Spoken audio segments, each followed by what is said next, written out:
Salut les permapotes, on se retrouve aujourd'hui sous un paysage enneigé, mais quand même ensoleillé. Donc, dans cette vidéo, je vais quand même vous montrer ici l'avancement des plantations sur le terrain de la pépinière. Pour résumer un petit peu ici, donc le premier réflexe qui s'est passé, c'est j'ai planté des haies tout autour du terrain. Donc également aussi autour de la pépinière pour créer ce microclimat moins asséché, pour avoir plus de récoltes, faciliter la croissance. Donc là, je passe ici un petit peu les avantages des haies. Toutes les haies sont plantées. Des fois, c'est des haies double rang, avec de temps en temps des arbres au feuillage persistant pour également filtrer les vents en hiver. Ici, dans les haies fruitières, donc, qui sont déjà pas mal denses, en fait, ce qui me manquait dans les haies fruitières, c'était vraiment la biomasse. Donc ici, ce que j'ai fait, j'ai également mis entre chaque arbuste ou chaque arbre fruitier, j'ai mis un arbre pour la biomasse. Donc j'ai fait une petite sélection, c'était du bouleau, peuplier, saule, aulne, donc qui ont généralement des fortes croissances, qui poussent un petit peu dans n'importe quelle condition, au plein vent, soit le pauvre. Donc là, ici, on a un cassissier et un noisetier. Lui, je vais vraiment le rabattre chaque année comme il faut, pour prendre le feuillage et branchage, le mettre au sol, même son système racinaire aussi va un petit peu se dégrader, donc pour aussi amender le sol. Et donc là, tout ce qui est noisetier ou cassissier, ça va surtout me servir pour le bouturage, pour la multiplication. Alors tout ce qui est pommier, poirier, je vais plutôt privilégier une taille de formation. Donc pas rabattre ici trop fort. Donc pareil, ici on a aussi rajouté une septantaine ou plus de 80 aussi arbres dans les haies fruitières. On ne se rend pas compte, mais sur le terrain du jeune jardin forêt, on a aussi planté des centaines d'arbres. Donc pareil, c'est la même sélection que pour les fruitières, donc également pour la biomasse. Et donc là, pareil, ça va vraiment aussi créer ce microclimat assez rapidement, donc vraiment cette ambiance forestière et ce terrain forestier. Et donc là, vraiment sur toute la surface du jardin forêt, on a reboisé aussi le plus possible. En plus des fruitiers, donc, dans la partie ici, derrière qu'on ne voit pas, les fruitiers sont avec les arbres à biomasse. Mais ici, donc là, c'est pour l'instant que les arbres à biomasse qui s'y trouvent. On se trouve sur le terrain où les ânes pâturent au printemps et en été. Donc l'année précédente, il y avait juste une prairie sans arbres, avec aussi un petit peu d'aubépine, du chêne. Mais là, ici, donc on va expérimenter, donc ça a été planté cette année-ci, les haies fruitières fourragères. Donc c'est vrai qu'on retrouve souvent les arbres fourragers comme complément alimentaire ici pour les animaux, même ici quand l'herbe est trop sèche, les arbres peuvent encore fournir de la nourriture, même de l'ombrage, etc. Et ici, donc dans ces haies fourragères, donc là c'est une petite sélection d'une dizaine d'arbres que les ânes peuvent manger, avec du pin, de l'aubépine, du saule. Donc là, c'est quelques petits exemples. Et du coup, dans ces haies fourragères, j'ai intégré des fruitiers haute tige.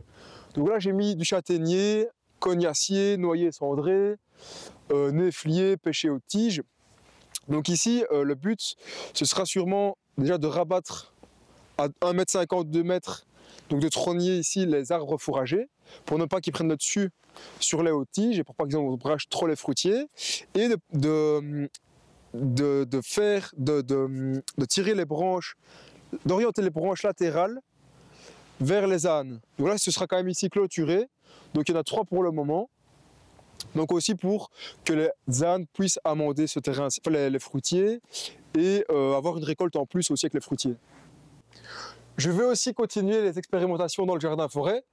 Donc il y a divers fruitiers aussi que j'acclimate pour le moment en serre froide, parce que des fois ils viennent des Pays-Bas, du sud de la France. Donc même si le végétal est rustique, on se trouve quand même dans la région la plus froide de Belgique. Donc il faut quand même un petit temps ici d'acclimatation. Donc je les planterai sûrement au printemps, ou je les rempoterai pour les planter seulement l'automne prochain. Donc pour faire un petit peu le tour des nouvelles espèces fruitières qui sont en phase test, donc là, il y a encore du figuier, bien sûr, des cabriers de Dixon. Donc lui, quand il est jeune, il est un peu plus sensible au froid, mais plus âgé, enfin, sur un plan plus âgé, il est plus vigoureux, donc plus résistant au froid. Donc ça, on verra bien par rapport à la rusticité de ces plantes-là. On a du cul de rania, qui est un fruitier asiatique, qui fait un petit fruit rouge. Toujours des mûriers de famille des morus, des pistachiers rustiques, également des oliviers rustiques. Donc c'est la variété moufla qui résiste à du moins 23 degrés. Encore une fois, sur un pied à l'âge adulte qui sera plus rustique, parce que là c'est vrai que les feuilles ont un petit peu morflé, mais ça va quand même aller. Il faut savoir qu'on a quand même eu du moins 10, moins 12 ici il y a quelques semaines. Des amandiers, donc différentes variétés comme Avidjor ou Robijne, qui sont rustiques et à floraison tardive. On a aussi des jujubiers rustiques, mais encore une fois, même pour le grenadier, on a aussi des variétés rustiques aussi en pépinière en phase test. Donc ici, vu qu'on se trouve dans la région la plus froide de Belgique, il faut un plant rustique, une floraison tardive, mais également une maturité de fruits assez précoce, parce que des fois l'été est assez court. Donc même si on a le jujubier et le grenadier qui sont rustiques, des fois à floraison tardive comme l'amandier, c'est possible qu'avec nos étés courts, le fruit n'arrive pas à maturité. Donc là, il faut que je m'adapte aussi à ce niveau-là. Il y a vraiment 3 gros critères ici à prendre en compte. Dans les expérimentations, il y a aussi du mycocoulier de Virginie. Donc là, pareil, c'est un petit fruit qui a le goût de date. Donc il y a le mycocoulier de Provence qui est un peu moins rustique. Par contre, lui, il vient d'Amérique et est rustique à du moins 25 degrés. Il y a de la roche maritime aussi, du sureau du Canada. Qu'est-ce qu'on a encore ici? Du laurier des Iroquois ou de l'arbre à gutta percha. Donc c'est le seul arbre de climat tempéré qui contient du latex. On a aussi les pacaniers. Donc là, pareil, le pacanier qui est assez rustique, donc moins 20, moins 25 degrés. Là, c'est des variétés un peu spéciales comme Snaps, Pawnee, Shoshone, Cheyenne aussi. Donc c'est des variétés qui sont à maturité de fruits plus précoce, donc septembre-octobre. Donc ils peuvent arriver ici à maturité dans l'Ardenne belge. Avec toutes les plantes des haies qui ont été plantées, les haies fruitières, la haie aussi de la pépinière, plus du coup les haies fruitières, fourragères et également le jardin forêt. On a un total de plus de 2000 arbres plantés dans le jardin forêt. Voici l'avancée du projet en 2 ans. Donc j'espère que la vidéo vous a plu. N'hésitez pas à lâcher un petit commentaire, à mettre un j'aime, à s'abonner à la chaîne et à bientôt les permapotes.